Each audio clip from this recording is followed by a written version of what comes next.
Assalamualaikum warahmatullahi wabarakatuh. Perkenalkan, saya Ani Prasetya, Guru SDN 3 Tekelan, Kabupaten Situbondo, calon guru penggerak Angkatan 10. Salam guru penggerak, tergerak, bergerak, menggerakkan. Di video ini, saya akan menjelaskan kesimpulan dan refleksi saya setelah mempelajari modul 1.1 mengenai pemikiran Ki Hajar Dewantoro. Ki Hajar Dewantoro membedakan kata pendidikan dan pengajaran dalam memahami arti dan tujuan pendidikan. Menurut KHD, pengajaran adalah bagian dari pendidikan. Pengajaran merupakan proses pendidikan dalam memberi ilmu atau berfaedah untuk kecakapan hidup anak secara lahir dan batin. Pendidikan memberi tuntunan terhadap segala kekuatan kodrat yang dimiliki anak agar ia mampu mencapai keselamatan dan kebahagiaan yang setinggi-tingginya, baik sebagai seorang manusia maupun sebagai anggota masyarakat. Pendidikan adalah tempat persemaian benih-benih kebudayaan dalam masyarakat dan merupakan kunci utama untuk menciptakan manusia yang beradab.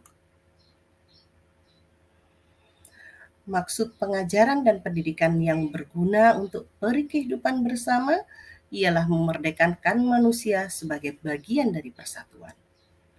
Manusia merdeka adalah manusia yang hidupnya, lahir atau batin, tidak tergantung pada orang lain, akan tetapi bersandar atas kekuatan sendiri. Murid terlahir dengan kodratnya masing-masing. Pendidik itu hanya dapat menuntun tumbuh atau hidupnya kekuatan kodrat yang ada pada anak-anak agar dapat memperbaiki lakunya. KHD menjelaskan bahwa pendidikan anak berhubungan dengan kodrat alam dan kodrat zaman.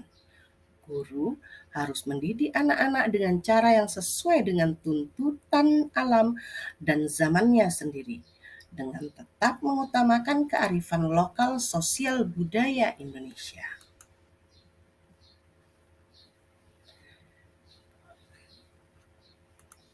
Ada 3 pertanyaan yang akan saya paparkan dalam video ini. Yang pertama adalah, apa yang saya percaya tentang murid dan pembelajaran di kelas sebelum saya mempelajari modul 1.1? Sebelum saya mempelajari modul 1.1, saya beranggapan anak hanya selembar kertas putih dan kewajiban kita mengisi lembar tersebut. Guru mendominasi pembelajaran yang biasa kita sebut dengan teacher center.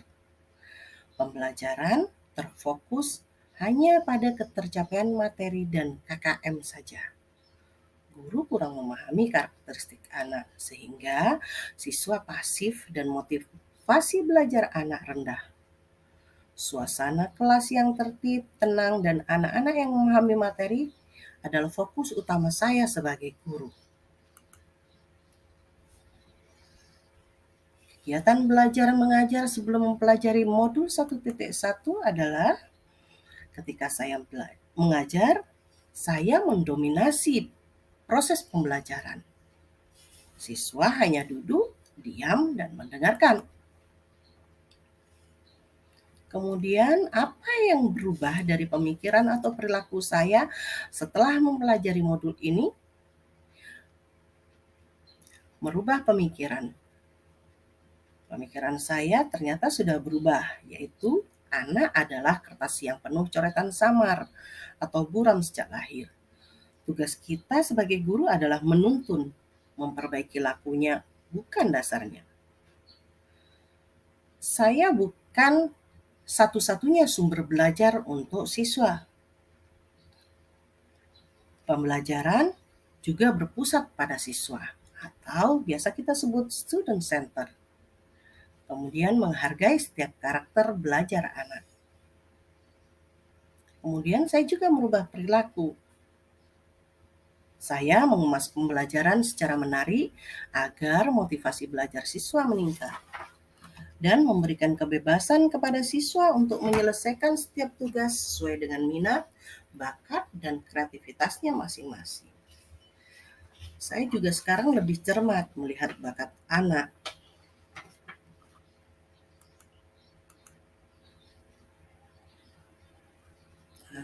Apa yang dapat segera saya terapkan lebih baik agar kelas saya mencerminkan pemikiran KHD? Yaitu merancang pembelajaran yang interaktif dan menyenangkan dengan melibatkan siswa.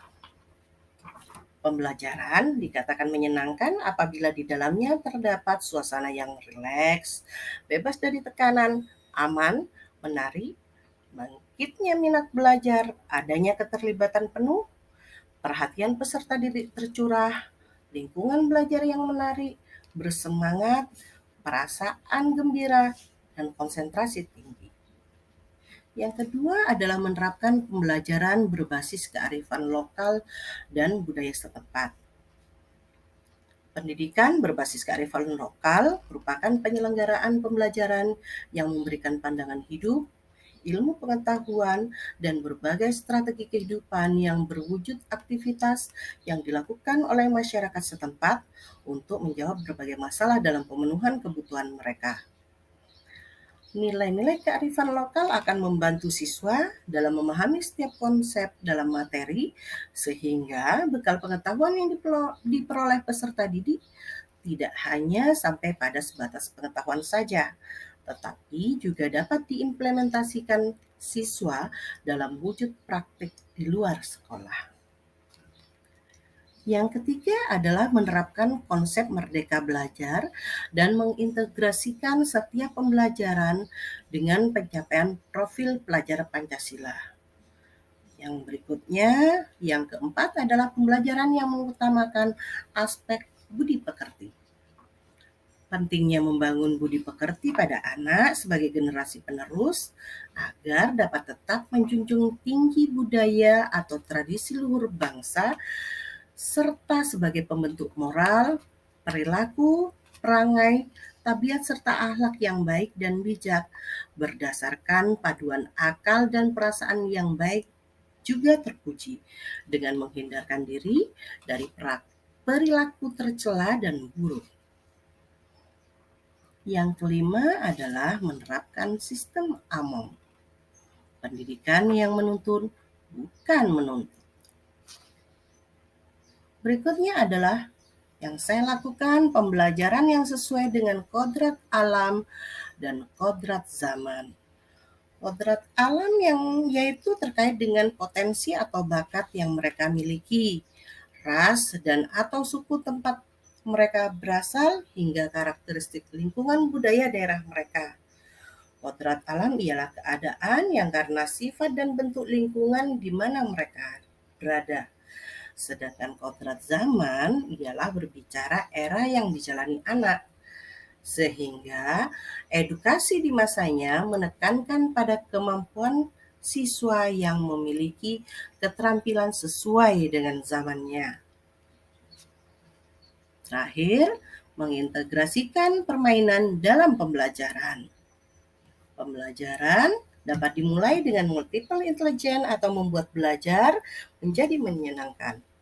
Hal tersebut bisa disiasati dengan irama, visual, jasmani, interpersonal, dan intrapersonal.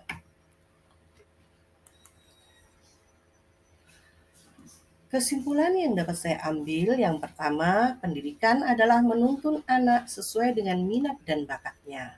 2, pendidikan bukan hanya ilmu akademis saja, namun perlu penanaman budi pekerti yang baik. 3, pendidikan sejatinya berhamba pada anak. Demikianlah penjelasan saya tentang koneksi antar materi, kesimpulan, dan refleksi pemikiran Ki Hajar Dewantoro modul 1.1. Terima kasih, salam dan bahagia. Assalamualaikum warahmatullahi wabarakatuh.